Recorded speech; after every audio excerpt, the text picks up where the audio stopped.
Welcome to the Armchair Fantasy Football Podcast.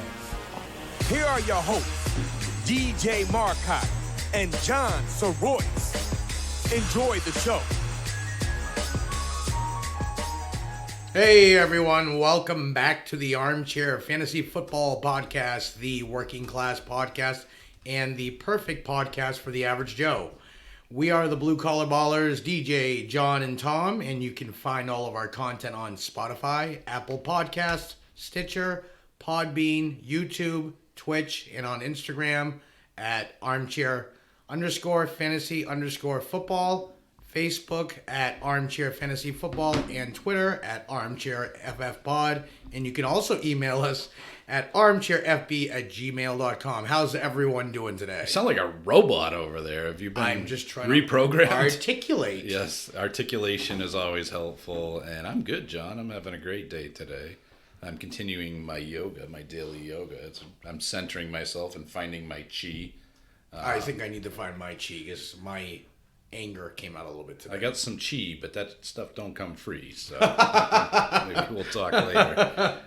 So yeah, good times. Good times. It is, it's basically our 4th of July episode, so Happy 4th. Happy 4th of July. It's, I think we could all use a little bit of patriotism right now, so I'd be interested to see if people celebrate 4th of July. A lot of people aren't loving the flag these days, but I'm sure if it gives them an opportunity to drink beer and get messed up, they'll probably get down with that. Principles will be set aside for some partying. The unusual part this year is there's no fireworks or public fireworks. Well, yeah, and so a lot of people, guys, we're gonna see it. You're gonna see it on Facebook and Twitter. People are gonna set themselves on fire. A lot of people, Jason Pierre-Paul being one of them, hopefully not, will be wearing the club like JPP was because they will have set themselves on fire. And little known fact, I'm kind of looking into fireworks for our draft because that's what we do. We level up at the Working Class Podcast. We level up at the Armchair Fantasy Football Podcast, and we draft. We make a big deal out of it. And we might have pyro this year. Watching old episodes old episodes of Nitro, and I got inspired. Okay? I feel like it's going to be like entrances this year. I like it. We could look into that. I like it. Yeah, definitely. It'll be fun. We'll make it fun. And that live draft will be a podcast as well, so it's going to be super fun. We were also talking Halloween. We were talking about doing DX, and Thom dresses up as China. I remember that. Yeah. He's not up for that. He didn't really like that idea. How do you get in shape, though? No. Maybe. Anyway, so we are back for another installment. And we're first going to start off with a little poll the pod action. And this pod poll is on Twitter, so you check out the Twitter poll. And we'll also be putting it on our Facebook group as well. In our Facebook page as well. So today's Poll the Pod is, as always, brought to you by you, the Armchair Army, and us, the Blue Collar Ballers.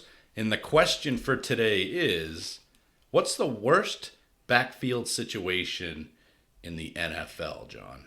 And when we ask that question, just to put some context to it, you look at this backfield from a fantasy football perspective and you just shudder inside. The worst I would say I'm looking at right now would probably be the Washington Redskins. Okay. And tell us why that is. Because you have a veteran who has run that backfield the last few years, but is very aged. AP is now, 35 going on 36, or he is 36. You have Darius Geis, who's now in that backfield as well, who was drafted, has only played 5 games. Antonio Gibson. You have Gibson. You have Bryce Love. Who's that pass catching? Peyton Barber. There's another one, and there's also, I can't think He was in Seattle. McKissick. J.D. McKissick. Yes, very nice. So there's about 8,000 running backs there, so yes. I could see where you would have some anxiety with that. Me, I'm looking at this from a different angle. I'm not sweating the Redskins backfield because I'm not going anywhere near it. Same reason I'm not sweating the New England backfield. The one that concerns me the most, guys, is the Detroit backfield because it's been a long time, several years, in fact, since Detroit has had a 1,000-yard rusher. I think we're talking 7 years. It goes that far back. So that's a big concern. The other concern is I don't know if the lead back's DeAndre Swift. I don't know if the lead back's Kerryon Johnson. I don't know if they're going to split work and both be okay. I don't know if they're going to split work and both be fantasy irrelevant. Both of these guys intrigue me. I like both of these guys, but I'm scared to draft both of them because of those reasons. Tom, what about you? Oh, I agree. But the backfield I picked is the Rams. Oh, yeah.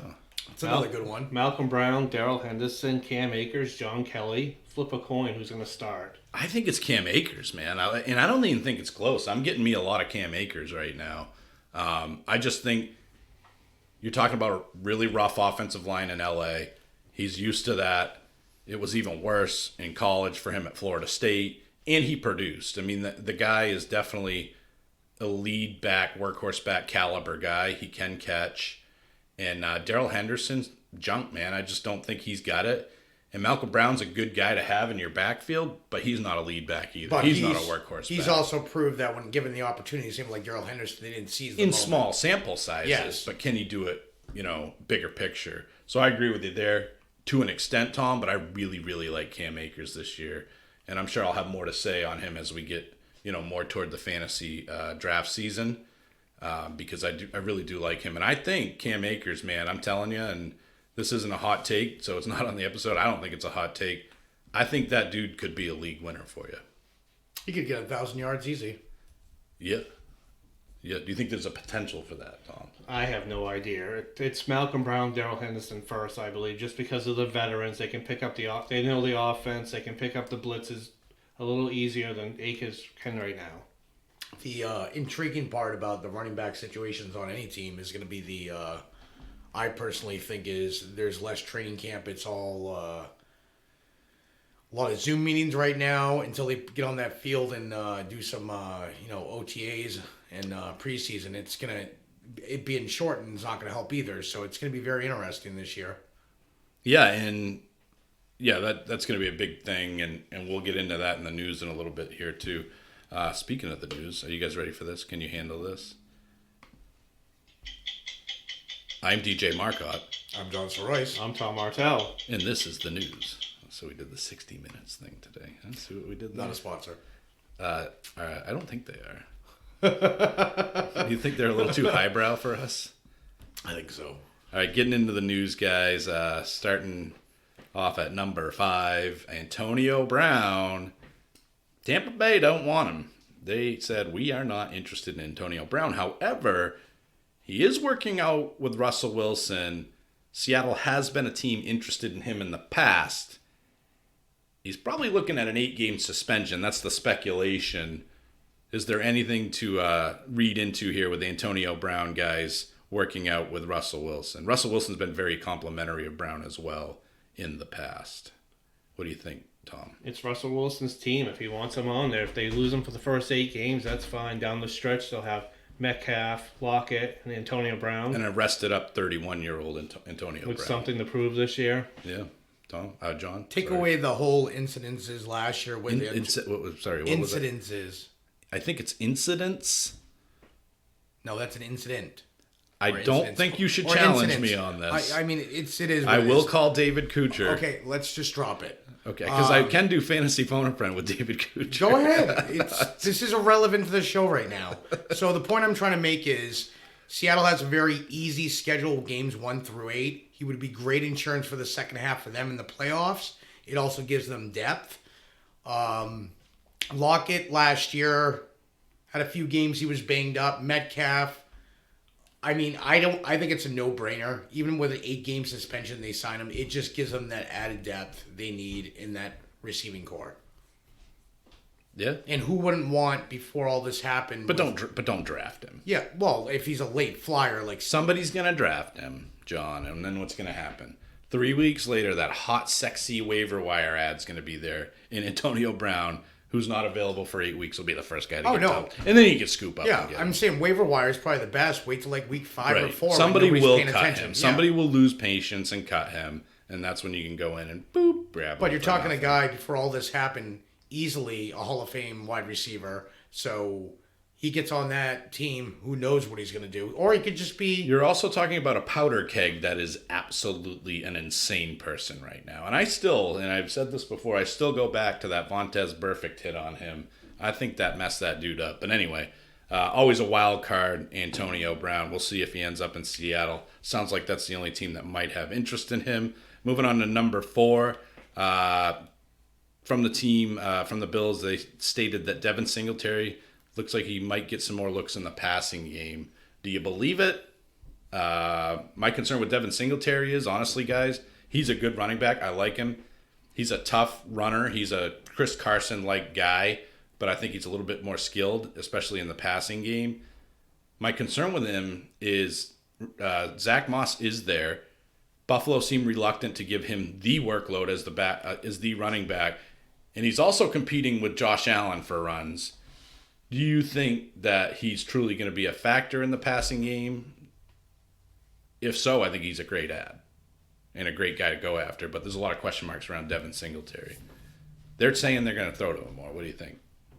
I mean, more targets is never a bad thing, but you also got to factor in Dawson Knox second year, where he's probably going to be involved in the passing game more. Your shiny new toy, Stephon Diggs, is going to take a lot of those targets. I mean, my honest opinion, I see Singletary getting maybe 2 to 3 targets a game. I don't believe it, to be honest. But they could change the offense too. What do you think, Tom? He had 29 receptions last year in 12 games, so that's over 2 receptions a game. That's not bad. Yeah. So if they're going to give him more, it's going to get 4 attempts looked at him every game. So. Okay. So there's upside there. So this should raise him up your ranks significantly, or? I just drafted him in our draft over the weekend. So. Yeah, no, I definitely think he's an intriguing case. I get a little nervous with Josh Allen there and Zach Moss.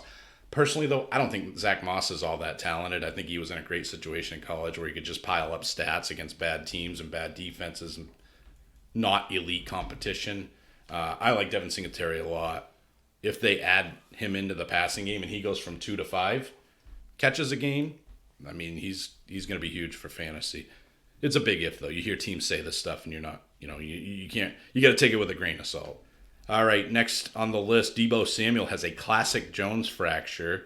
The Athletic's Matt Barrows reports that this is a situation that is more of a 10 to 12 week issue than a 12 to 16 week issue in terms of recovery. So that's great news for Deebo Samuel. Those of you that might already be Deebo Samuel owners, and those of you that are interested in being Deebo Samuel owners, I'm one of them. I like Deebo a lot. This means he could avoid PUP. Right now, with the information you have, Tom, where are you drafting him? I drafted him already, and I already cut him. You did? Oh, yes. Okay, so are you regretting that a little bit with this news? It's the top of the foot. Those are the weird situations. There's another receiver on the 49ers last year had the same injury. He didn't play at all, so... Yeah, Kendrick Bourne. Yes. John, what do you think about that news that this might be a much shorter recovery time for Deebo Samuel? Do you think San Fran's going to ease him in regardless? Looks like he might avoid PUP. So a guy that could be a 10th rounder now might have just moved back up into the 6th or 7th round. He's their number 1 wide receiver. I can't see them rushing the situation. So I think they're going to ease him in. Something to keep an eye on, but he could be a fantasy bargain if he goes in later rounds than expected. Yeah, I you guys know I love Deebo Samuel. Draft him, but I would say even if this is a shorter recovery time, do not draft him expecting him to be huge out of the gate. You're talking maybe a week 6 breakout for him, but I think when he does break out this year, it's going to be monstrous. So definitely get you some shares in Deebo Samuel is my opinion. That league too, Tom, is a unique league because there's only 5 bench spots, so it's a little harder to roster some of those guys that might be injured. Number 2, Le'Veon Bell is training like a madman. This is from The Athletic's Connor Hughes in, of course, Roto World. It's unclear if Hughes is basing his assertion more on Bell's Instagram stories, but nevertheless, Bell is smarting after a disastrous 2019 that saw him look like a shell of his former self behind the Jets' broken-down offensive line, as Coach Adam Gase leaked to anyone who would listen that he wanted to be rid of his highly priced back. Neither Gase nor GM Joe Douglas did anything to tamp down the trade rumors this offseason. Bell, who will now be running behind a fortified line, like I mentioned on the last show, will not be lacking for motivation. We just don't know if his 28-year-old body has anything left. I don't necessarily agree with that. It was actually 2 shows ago. Like I mentioned about Le'Veon Bell, this is a much more athletic offensive line, and they can do different things because of that. And every one of those things is tailored to Le'Veon Bell. Sounds like he's committed to his conditioning, which will make him healthier. I really have some good vibes about Le'Veon Bell this year. I just drafted him in one of our leagues, I believe. Thom, are you on board with me, or are you a little bit more reluctant to get on that bandwagon? It was the offensive line last year. He's a hesitant runner. He sits in the backfield and waits. Yep. When the lines open up everything, the defense is in the backfield. That doesn't help him at all. No. But this year we should see a shift in the right direction there, John. I definitely think he bounces back. He was one of my bounce back players, and I think he's going to do it. Like I said, it was some of it his fault. Yes, last year was his first year back. I don't know how much training he got in. I can tell you that he is not satisfied with himself for the numbers he put up, but he can only prevent so much. I think adding those offensive linemen, the other weapons like Brashad Perryman, I think you're going to see a new Le'Veon Bell. I think you're going to see a different Jets team this year. It's not going to be a top 10 offense, but you're definitely going to see improvements from Bell and definitely Sam Darnold, I think. Yeah. I can't wait. Can't wait to see Le'Veon Bell. Hopefully motivated out there. Number 1, guys, the NFL officially, according to Pro Football Talks, Mike Florio and Roto World, cuts preseason to 2 games. I think next year there's going to be a 17-game season, so they were going to cut it to 3 anyway.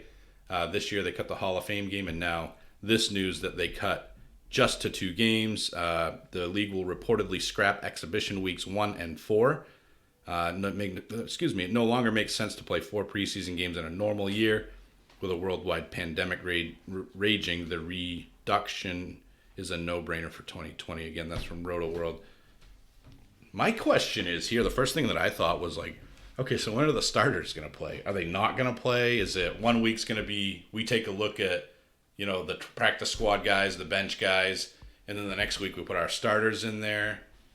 Could they scrap the other 2? Like, where's your head on this, John? I mean, we're so used to 4 games.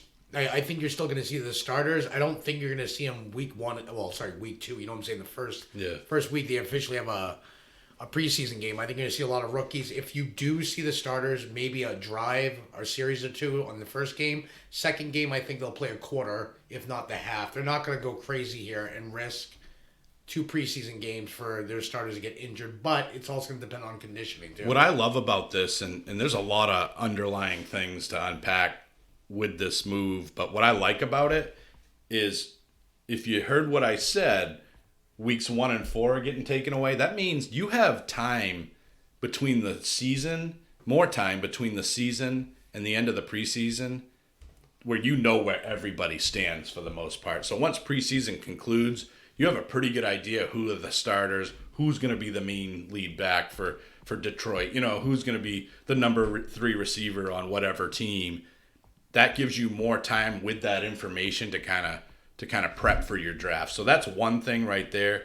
The other thing, though, that the negative side is, Thom, it's going to be harder for us to determine who the LA Rams lead back is going to be, for example. Correct. And it also hurts their 4th running back on the team. It might not make the team if they only have 2 games instead of the 4. They usually play the first 2 games, all the younger kids, the free agents. Yeah.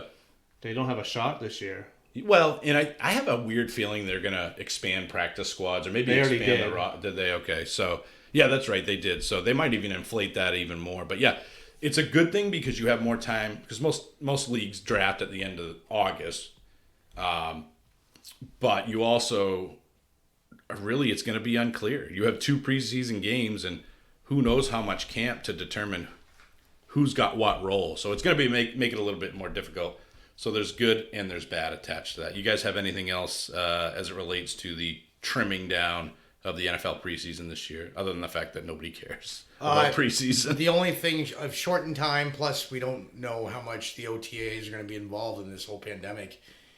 Injury risk could be higher this year. Players not being in shape as much. I mean, we don't know what they're doing outside of the facilities. So some are coming prepared. Like we know Russell Wilson's practicing, but we don't know on some of the other players. So I think there's a higher risk of injury this year, to be honest.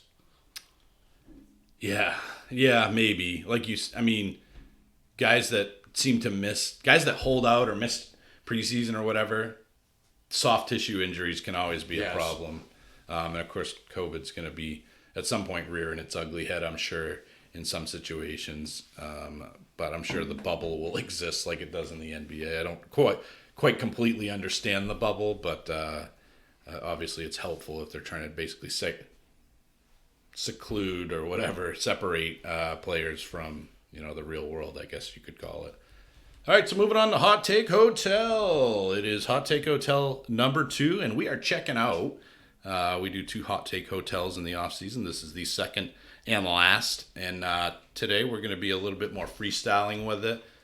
Each one of us has anywhere from 2 hot takes to a number of hot takes, and that would be Thom. He's all about those hot takes today. Some of our hot takes offset each other's hot takes, so we'll probably blend those 2 together. But Thom, you got a ton of them, man, so let's start with your first one. Dalvin Cook sits out the start of training camp, plays decent early in the season, gets sat for Alexander Madison for most of the year, leaves as a free agent. They sign Aaron Jones next year because the salary cap's gonna... There's a lot there. Wow, that's a lot of hot takes. That's a flaming hot take. So what do you think? Everything, Thom, I've seen of Dalvin Cook tells me that he's an elite running back with a big workload. What do you think is going to shift him in a different direction this year to cause Madison and not Mike Boone for that matter? He wants to take that money, load. And they're not going to give it to him. And next year the salary cap drops like 30%. No fans is going to cause it to drop significantly. Yeah. So they're not going to pay him the money he wants. Shouldn't they work him into the ground though? Yes and no. You'd think they would, but almost spite. I think teams like to do that once in a while. Just let him sit on the end of the bench. I'm going to cool off this hot take. I don't buy it. What do you think, John? I don't think it happens. No, but it's a hot take. It is a hot take. It could happen. It could happen. I can tell you what could happen is given his contract situation, and given the fact that he might sit out. If he does sit out, Thom might be onto something here. Madison could probably not leapfrog him, but at least show enough that he deserves just as much of the workload as Cook. I really think they're going to work this guy into the ground, especially if they're not going to re-sign him. Do you think they re-sign him, though? I think they will. I think they'll come to a happy medium. I know he wants around 13, I think, right? Yeah. And I know they don't want to budge off. I think they're just going to come to a meeting. I guarantee he'll sign for like 11.5. Not something crazy, but not something... That I disagree with you on. Just simply because of what Thom said, the salary cap situation. Teams don't like to pay running backs a ton of money anyway. He's going to want money at least in the realm of Christian McCaffrey and Zeke Elliott. I would not pay him that. He's been significantly injury prone. Another element here too, Thom, to what you're saying is he definitely could get hurt and Madison could just run away with it, especially given the contract situation. Cook has never played a full season. So I can take bits and pieces of that and definitely put something together. I don't know if Madison's going to steal the job from him, though. But if you're right, you're going to be a god. If Cook holds out long enough, Madison could take that job because... I just feel like Mike Boone was more efficient than Madison last year. And granted, it was a small sample size, but they've got something in him, too. The good news is, if you're the Vikings, you have 3 pretty darn good running backs. What do you got next on your list, Thom? No wide receiver in the AFC South in 2020 will get over 1,000 yards this year. So help us out with that. That is the Indianapolis Colts, the Houston Texans, the Jacksonville Jaguars, and the Tennessee Titans. I disagree. How dare you? DJ Chark. That's the only one, though. Other than that, I'm on board with that because who's going to do it in Indy? T.Y. Hilton... Michael Pittman. Probably isn't going to stay healthy. Michael Pittman's a rookie. We can't just assume that rookies are going to come in and just bust out. You know what I mean? Paris Campbell, I don't know, dude. There's just too many question marks there. And Thom, I think you're onto something with that team. I think they're just going to spread it out a lot. You could see 3 600 to 700-yard receivers in that team and 0 1,000-yard receivers. And then we're talking Tennessee. Dude, as much as I love A.J. Brown and his ability, and he definitely overachieved last season in his rookie year, I just don't. I haven't broken down Ryan Tannehill necessarily. I've shattered that guy. I've broken him apart and picked him apart in all of his flaws and all of the fraudulent stuff that we think he is, but he really isn't. I don't like Ryan Tannehill for A.J. Brown. If he happens to get 1,000 yards, which is a possibility, he's going to be about as inconsistent as they come. And then in Houston, you're also dealing with the same situation. Brandon Cook's probably the most likely, but Brandon Cooks is one concussion away from being gone. Now, DJ Chark, you better come representing him, dude, because I don't agree with you on Chark. But the rest of them, I could totally see that. Absolutely. What about you, John? I don't know. We might as well go into my hot take mixed in with his. Let's do it. So Michael Pittman, he was drafted, second round by the Colts. Where's it going? I think you're going to have a lot of good things to say about him. I have a lot of good things about Michael Pittman. So Michael Pittman is basically your specimen wide receiver, a prototype when you look at him. He's 6'4", 223. What's not to like about it? He's 22 years old. He was 93rd in speed score. He was only 59th in 40-yard dash, but his catch radius was 90 percentile. 90th. Okay? We're going to start going into That's great. Other things to like about Michael Pittman here. So Michael Pittman, excuse me. All right. Yeah, sorry. Michael Pittman played in a pro-style offense at USC, which means he knows the full route tree and has a better chance of starting than most rookies. He knows the slot position. He knows the X position. He can be used anywhere. It's not just the X receiver. That's what they want him to play, but he also knows the slot. That's a huge advantage for a rookie. The other part of it is he was, like I said, 90th percentile in catch radius. Not only is he multi-talented there, he was used on kickoff returns, punt returns. The guy was basically considered a top 5 wide receiver other than Jerry Jeudy and CeeDee Lamb. Now we start talking about T.Y. Hilton. He's had 6 different injuries in less than 2 years. Hilton goes on to be 31 years old. He's not young anymore either. No, he's 31. He's also undersized. He is your field stretcher, but Pittman has that catch radius and size ability to be an immediate red zone threat. I really think that Pittman is going to start, and the only thing that can hinder it is the pandemic, but he has a very good chance of starting week 1. He also has a very good chance of being the leading receiver on that team. Paris Campbell is more a slot receiver and play a possession receiver role there. Pittman's going to play that X receiver like they've been talking about. Did not spend a second-round pick to watch him run on the bench. Well, who's the X in L.A.? It's Mike Williams. And Mike Williams had a fine year, but Keenan Allen had a better one. And I look at Paris Campbell, Thom, as the Keenan Allen in this offense. And I think actually has the most upside of any of them. But you said yourself, none of them are going to be 1,000-yard receivers. So, Pittman, what are your expectations for him this year? If Phillip Rivers lasts the season, he might be the best guy in the bunch. You think so? I don't see Rivers stop all 16 games this year. Rivers is 38? He's no spring chicken. Yeah, he might even be 39. He's up there. I mean, he's not as old as you 38. guys. A T.Y. Hilton injury would definitely yeah, a T.Y. Hilton injury would definitely solidify Michael Pittman's season. You know what I'm saying? But like I said with T.Y. Hilton, he's had a calf tear, a quadricep strain, a pectoral strain, hamstring strain, quadricep strain. Oh, we're on board strain. with you there. But let's not forget Nyheim Hines as well. There's a lot of pass catching options on this team. And unlike Jacksonville, where they have good pass catchers, but it's a little bit more anemic. Houston has good pass catchers, but they're always hurt all the time. So I could see both of you guys' points. I almost believe, I hate to say this as much as I love DJ Chark, but he could get hurt.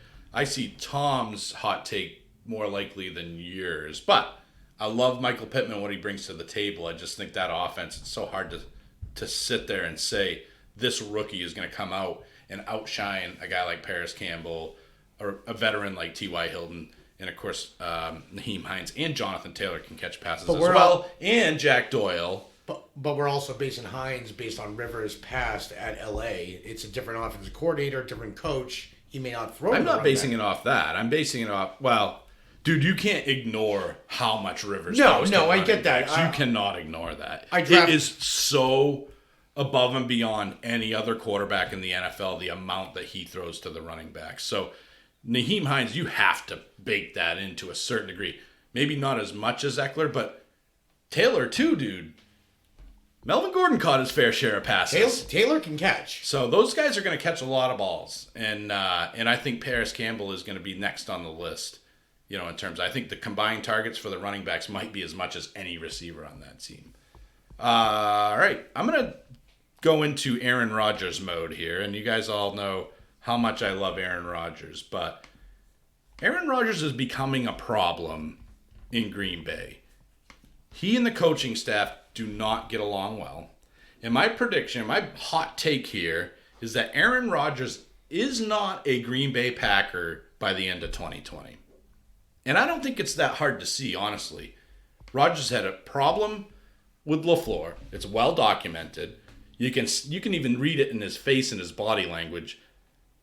But more so than that, he's being marginalized by LaFleur's offense. They ran the ball a lot this past year, and even more so on the goal line. Traditionally, what happens when Aaron Rodgers is on the goal line?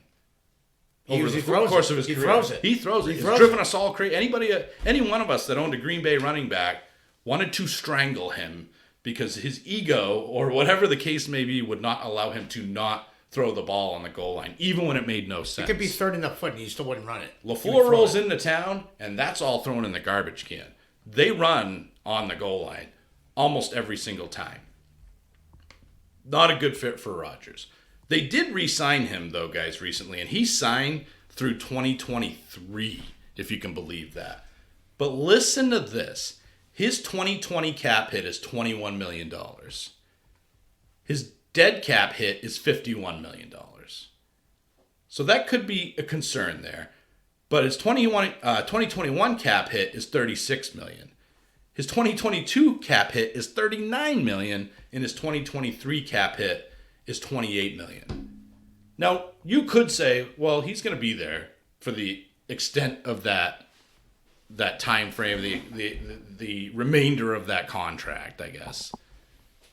But if that were the case, why would they trade up in the first round to draft Jordan Love? Aaron Rodgers is 36 years old, dude.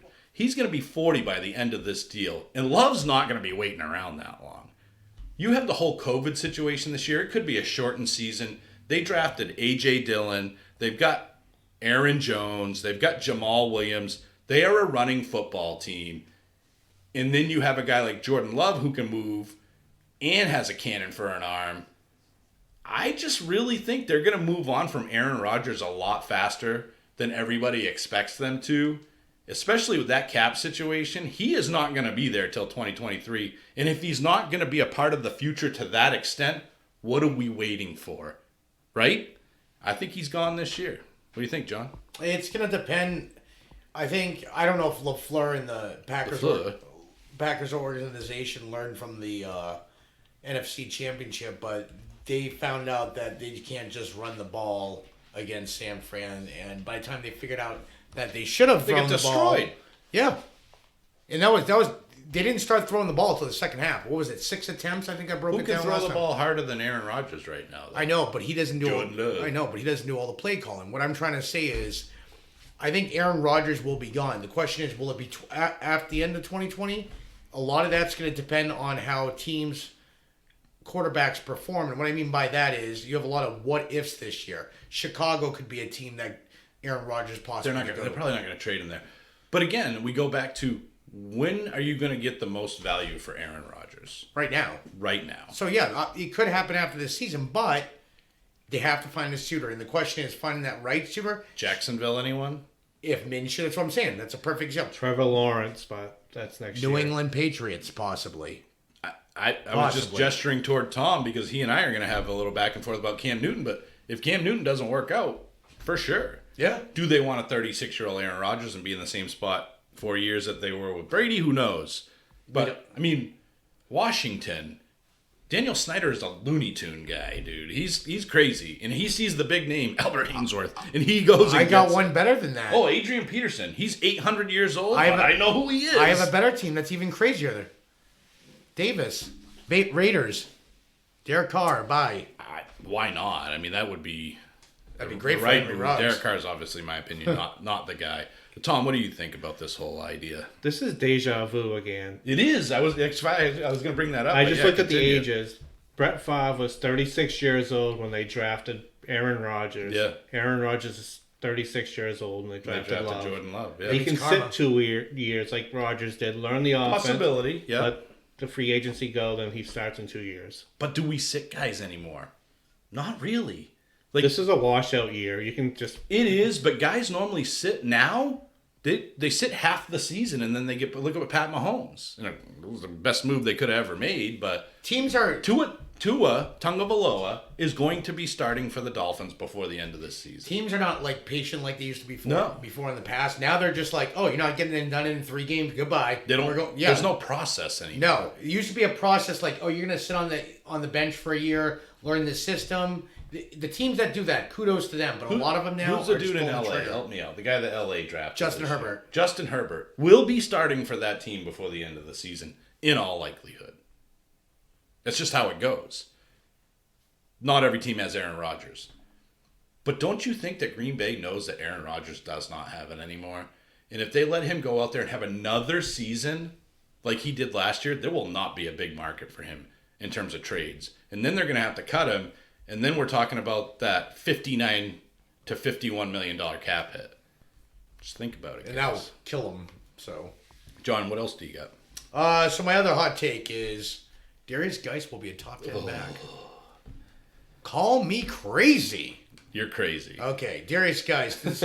And we don't draft based on injuries. Listen, I'm going to stop you right there because we do not project for injury, no. But what did you just say about T.Y. Hilton? When it is so egregious that it's like looking at the sun directly. Okay, you can't ignore I it. am going to say this, though, about Darius Geis. No injuries through college, like major injuries. He comes to the pros. He only Is plays that true? major injuries. What I mean, like ACL tear. He did not have any of that in college. Okay, I'll take your word for it. So when he comes to the pros, he's only played 5 games in 2 years. Very disappointing. But here's some good things about Darius Geis that we do like. So in those 5 games, 42 attempts, 245 yards, a 5.8 yard average, 2 touchdowns, 7 receptions, 9 targets, 79 yards, 1 touchdown, 11.5 fantasy points per game. Their offensive line is not that bad. They actually rank 18th. So what makes me think Geis is going to be so special? Well, I'll tell you this. So Ron Rivera is now in Washington. Right? Correct? Yep. Great move. Yeah. So what does Ron Rivera like to do other than force feed his number 1 receiver? Do you Use guys know? multiple backs in the backfield. Correct. But at the same time, He does? Jonathan Yes. Stewart, Well, that Angel That Williams. was 5 years ago. Well, that's Ron Rivera's but offense. even based on his dual system of running backs, looking through Ron Rivera's stats, he's literally been top 10 other than 2 seasons. He was ranked 14th his first season and 24th in attempts on his last season. But everything else is basically... Oh, so I'm sorry, 2016 I missed. Sorry, no, actually, no, I was right. Wrong column. He's been top 10 in attempts. Yardage, he's also been top 10 other than last year for yards for his running backs. Touchdowns, once again, top 10 numbers other than 2014 and 2013, where his team finished 13th ranked in touchdowns. Yards per attempt, about middle of the pack, top 10 to like 20 being the highest. Why? And then, okay, so most people would be like, why is Geis going to be successful? Because with Geis' stats in college, same thing. He never saw heavy workload.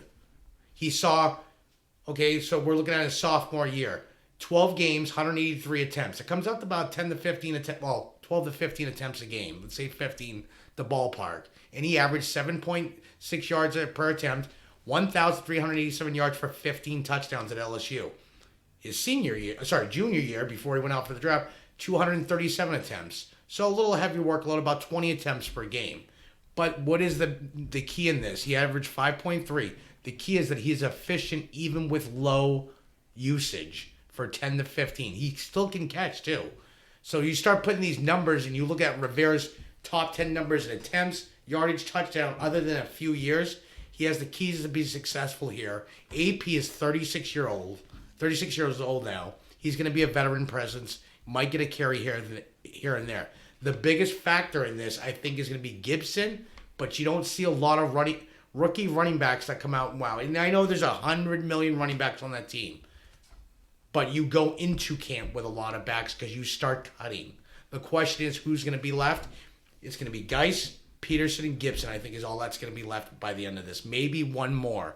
And I would say McKissick based on the passing game. But Geis has all the tools to easily unseat. I think the injuries are over this year. I think he is going to be successful to his 10, 15 carries. Are you done? No, I'm not done. All right, continue.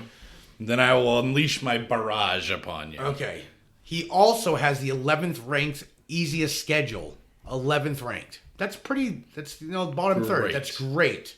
He's also a fantasy bargain in what? Probably like 8th round. He's going even later in some drafts we've been in. So why not take a chance as a third running back with a potential of possibly becoming an RB1, which I do see. But prove me wrong. Am I good? Yeah. All right, John. You don't have to tell me how good Darius Geis is. Darius Geis is almost as talented as Saquon Barkley, and I firmly believe that. And I've said a million times, it's well documented, if Barkley was not in that draft class, Darius Geis would be the number one prospect that year, and it wouldn't have been close. Let's not forget about Geis. He was productive in LSU. He led the SEC in rushing in 2016 with Leonard Fournette still on his team. But what cost him in 2017? A knee injury. What cost him in 2018? A knee injury. What cost him in 2019? Anyone want to guess? Yep, it was a knee injury. If you look at sportsinjurypredictor.com, John, they put percentages on the likelihood of a player to be injured. And I'm not going to get into the specifics of how they come to that number.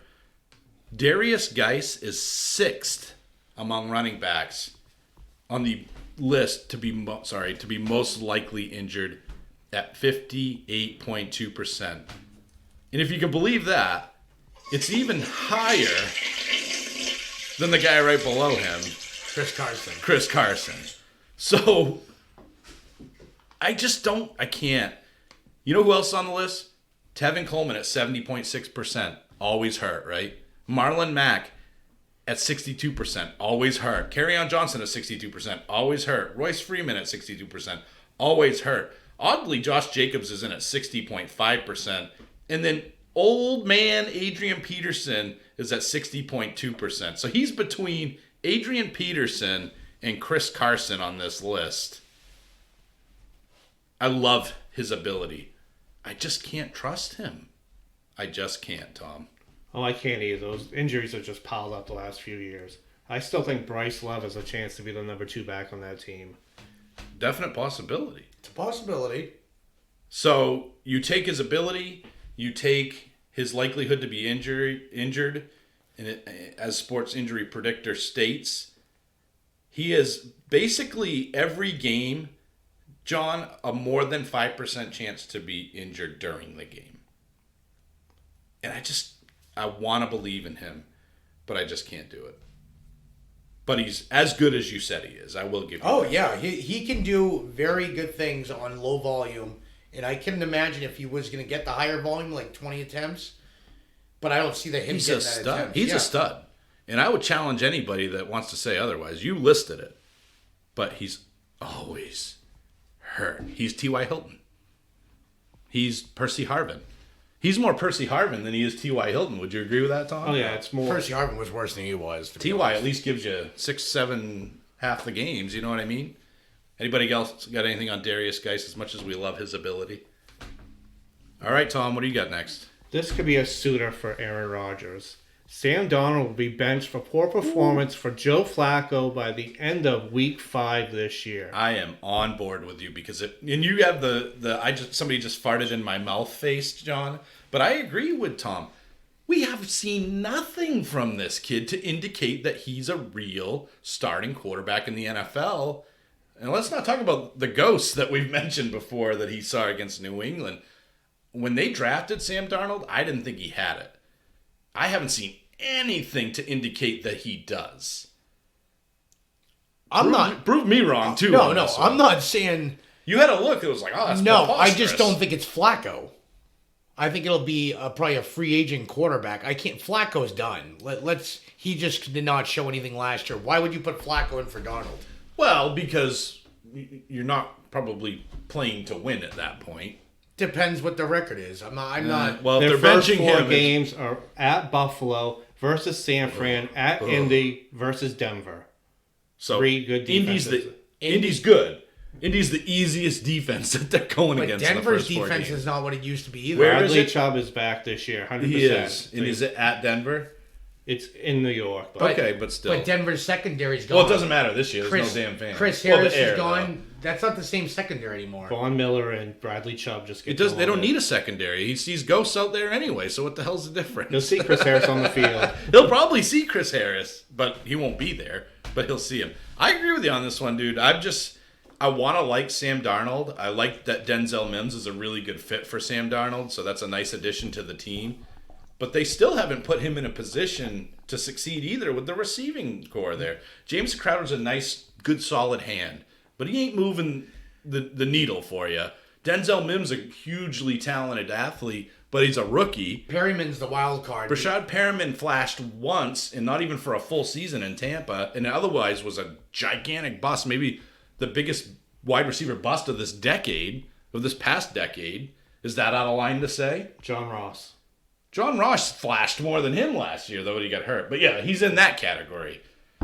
So, in their tight ends, could be good. But Chris Herndon, much like Sam Darnold, has not proven anything but the fact that he's a bust. And Ryan Griffin is good, but he's not all that talented. So, it's going to be a rough year for the Jets this year, man. Oh, I mean, I think they're gonna. Like it is every year. Their defense is still not what it is. Now, I will say this. The offensive line has improved, and that could help Sam Darnold. But I could easily see him get benched halfway through the season. Easily. I don't think for Flacco, though. I just think they'll bring in someone else. But I could be wrong. Well, right now Wait he and is see. the backup on the team. So. Right. No, yeah, he's yeah. the backup on the team, number one. Number two, if they're benching Sam Darnold, they're not winning. He's not winning them games if he's getting benched. And number three, if they're not winning, then what do they care? Let Joe Flacco ride him into the ground so they can get Trevor Lawrence next year. That's a good point, too. This is the year. Sam Darnold needs to figure it out this year. Well, he gone. But it is the Jets, so you never know. What else you got, Thom? With New England's signing of Cam Newton, Julian Edelman time as a relevant wide receiver are gone. No more 100-catch seasons. No more 1,000-yard seasons. He'll be lucky to get pedestrian numbers of 60 receptions, 600 yards, and 3 touchdowns. I don't disagree with that at all. Because, and the reason I don't disagree with that, why don't we just keep on the Cam Newton New England Patriot train? I don't disagree with it because Cam Newton likes 2 things. Big targets and throwing to running backs. And Julian Edelman is neither of those. And they have James White. Julian Edelman could take part of that role. I look at James White and Julian Edelman as if you were to take Christian McCaffrey and split him in 2.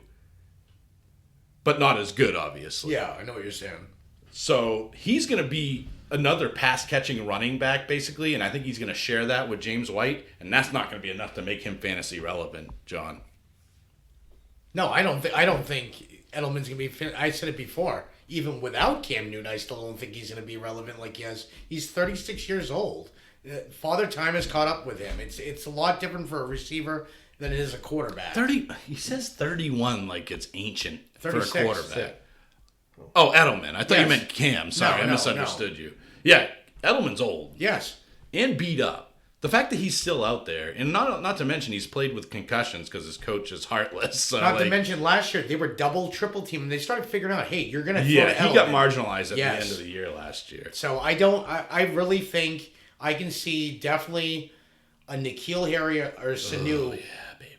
Definitely Harry has the love upside. Harry. Harry has so much upside with Cam Newton. We'll talk about N'Keal Harry. But Sanu could surprise us too. So, Tom, that's if Cam Newton's a quarterback. What if he's not? You got a hot take on that, I'm assuming. I'll start. Okay. Because Tom disagrees with me on this. And I can tell I just threw a curveball at him. So, hot take, Cam Newton finishes as a top 5 quarterback in fantasy football. And right now, a lot of people around these parts, well, maybe not around these parts, but a lot of people are acting like that is some crazy notion. But in the seasons that Cam Newton played 16 games, guys, he finished in the top 5 every single time. 4th in 2011, 4th in 2012, 3rd in 2013, 1st in 2015, and 2nd just a couple years ago in 2017. And people act like that's eons away, but it's really not. The other thing about Cam Newton is if you look at his career, he's averaged over 5 rushing yards a carry throughout his career. He's only had less than 400 rushing yards one year. That was in 2016, where he only played 14 games. Every other year, he's had 400 or more. He's hit the 500 mark twice. He's hit the 600 mark once. He's hit the 700 mark 3 times. He's got a 60% completion rating, which isn't bad for a guy that's not all that accurate. His quarterback rating has been under 80 once. That was in 2016, where he dealt with an injury that year. In terms of yardage, he's good for about 3,500 yards every single season. And that's passing yards. That's not including the rushing yards. Oh, you include his rushing yard, you're talking about 4,000 easily. Cam Newton is really good. And he was really good. He has been really good up until last year and to a slightly lesser extent 2018. But Thom, you disagree with that. It's not that I disagree. I just don't think he can pick up their offense. They have to change it to him, and I don't know if Belichick and Josh McDaniels are going to do that completely. So maybe not completely, but I think, and you mentioned it too, Thom, I think they're going to go to a more running-based offense, or maybe you mentioned that, John, before the show. And I definitely think that's the case. In terms of running, there's an assumption that Cam's a great runner because of his speed. That's not necessarily the case either.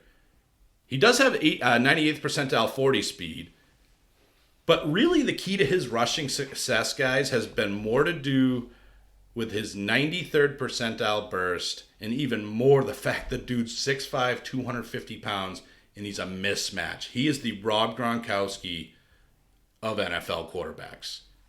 And Belichick's philosophy is simple, guys. Attack hard, make them stop you. That's the one constant of his offense. And he's been quoted as saying, you need some type of powerful element in the running game. You need to be big up front to knock guys off the ball. They've got guys coming back on the offensive line, big guys to do that. And what more powerful element of a running game is Cam Newton? He's also said, quote, you need size and strength guys who won't get driven back. Sound familiar? Cam Newton. Let's also consider that Cam Newton loves big target pass catchers. And New England, they got one of those. And his name is N'Keal Harry at 6'2", 230 pounds, guys. Who's that remind you of? That's Megatron size right there. That's Calvin Johnson size. And he's not quite the athlete that Calvin Johnson was, but he's a much better athlete than Kelvin Benjamin that had a 31% target share with Cam Newton. He's a better athlete than Greg Olsen, who had a 25% target share with Cam Newton. And he's a hell of a lot better than Devin Funchess, who had a 25% target share with Cam Newton. N'Keal fits the mold, and he fits that mold like those guys do for Cam, but with much more athleticism than any of them. 78th percentile burst score, 81st percentile catch radius, 90th percentile speed. That's N'Keal Harry. He's a contested catch specialist. That's going to be huge for Cam. The only season, guys, that type of prototype didn't lead the team in target share was with Christian McCaffrey when he got 23% of the targets. And guess what? As we mentioned, Edelman and James White can fill that role as a committee for Cam as well. This offense is more tailor-made for Cam than you guys think, and that's even before they adjusted to him. I think he's got a bright future in New England. And Thom and I were kind of disagreeing before the show, but he's got to be motivated. They paid him a bologna sandwich to go there. If that doesn't wake you up and make you realize, wow, I got to kind of reevaluate how I take my approach to the game for Cam Newton, I don't know what will. What do you think, John? I think he's motivated. If you haven't seen the pictures of him on either Instagram or Twitter, he's jacked. And when I mean jacked, he's not like, oh, I'm 6'5", I'm 245. He's like chiseled. He is ready to go. He's been throwing. He says, the shoulder feels good. He's rested. Thom mentioned the Liz Frank injury, which is definitely a lightning rod, because that's a problem. If he's going to be running, a 245-pound man, right? But you're also talking about a team that loves to run the ball. They are going to run it differently too. One thing we forget that Kim has known for, and Carolina was known for, was running the option. Yeah. And they can run it here, and they can be scary with that option. You have Cam Newton leading the way. Oh, I'm just going to pitch it away to Michelle or even James White. And McDaniels and Belichick aren't stupid. I firmly believe that complicated route running style that they had with Tom Brady was more Tom Brady than anything else. Tom Brady wanted them to run very specific, complicated routes and be in a very specific spot at a very specific time. Because it was tailor fit for him. Because it was tailored toward him. These guys aren't dumb. They're not going to run that same situation with Cam Newton. They're going to tell him, Cam, we're going to RPO this bad boy, and if N'Keal Harry's open downfield, chuck it to him. This is going to be, I think, more similar to the Buffalo Bills 2019 offense than the New England Patriots 2019 offense. I think they're going to come out at first and look like they're running the ball, because we don't know what to assume from the Patriots at this time with Cam Newton, but I expect they're going to come guns blazing. And I see Cam Newton. At first, I was like, oh, I don't know. You start going through the numbers, though. Like you said, he's a top 5. Why are our memories so bad? Because you know what I mean? All we burn into our minds is a bad memory. The second we get a bad memory, we burn that. We don't look at the MVP, or we don't even look at the years before. All we do is, 2019, it wasn't that good. He sucked. 2000. But Thom, you've got an argument to have in terms of him not even making the team. He might not make the team. Patriots have done this years past. They've signed guys in training camp. Reggie Wayne's. They've had Demaryius Thomas in training camp. Tebow's. Yeah.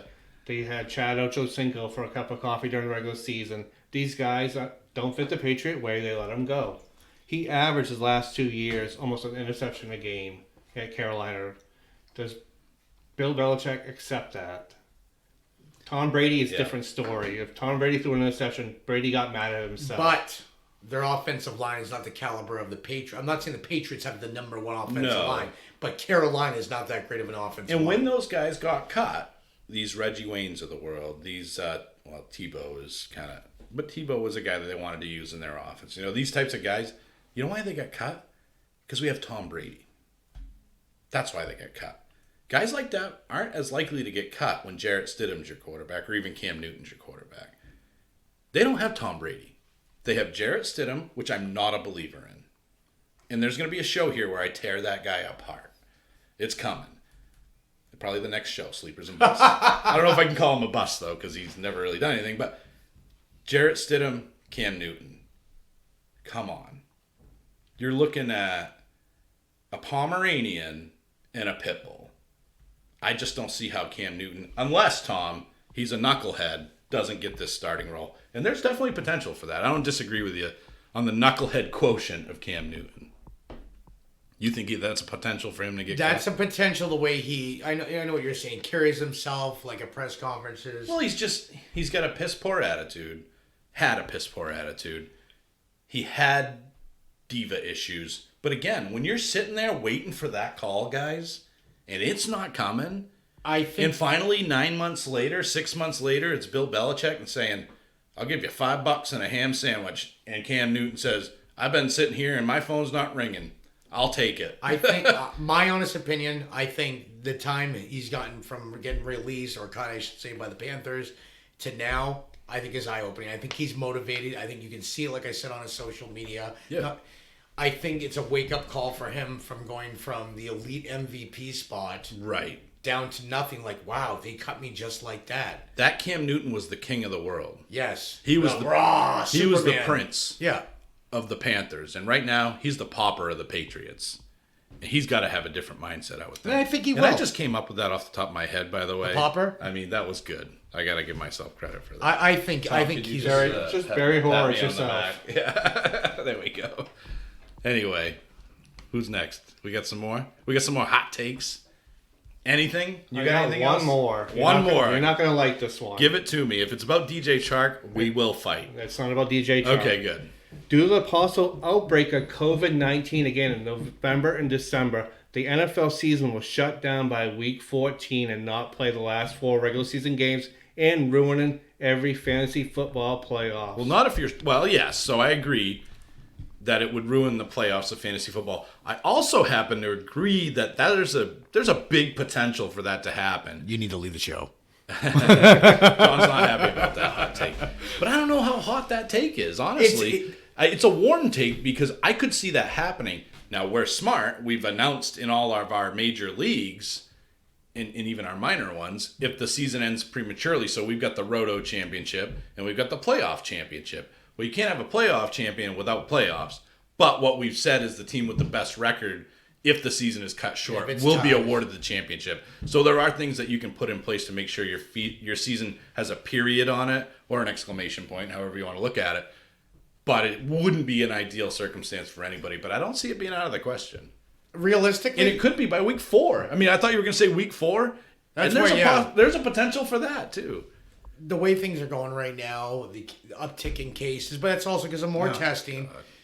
We don't know. I mean, it's... You guys, I'm going to give you some advice. Don't watch the news. Come on. Just don't do any of this. Take life, folks, one day at a time. One day at a time, and don't sweat all that stuff. NFL is going to happen. It's coming.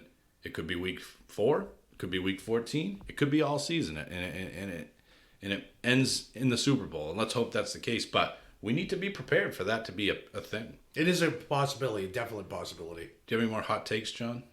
No, I mean, if you want me to come up with one on the spot, I can. No, we're not doing a hot take lightning round. That would end poorly. Tom, you got any more hot takes? No, that's my last one. So we're checking out of the Hot Take Hotel, guys. And the next episode, we're going to freestyle it again with some sleepers and busts and just buzz through a bunch of names. And we'll discuss whether they're bust-worthy or sleeper-worthy or neither. And we will definitely have a lightning round at the end of that one as well. So until then, happy 4th of July. Hopefully you guys celebrate safely. Don't get too smashed and don't blow your hand off. If you do, call JPP. He'll tell you exactly what to do. Don't call me. And until then, we'll hopefully have a safe 4th of July as well. I got to hand it to you. Yeah, what? Get a JPP hand. That was a stupid joke. Hand it to you. Wah, wah, wah. I'm going to have to get that drop. Anyway, that's it for us, guys. We'll see you next week. Might be a change in the schedule. There is going to be a change of venue very soon. A lot of exciting stuff happening at the Working Class Podcast, the Armchair Fantasy Football Podcast. We are the Blue Collar Ballers, and we'll see you next time. See you guys. See ya. Thank you for listening to the Armchair Fantasy Football Podcast. Thanks for supporting the show. Until next time.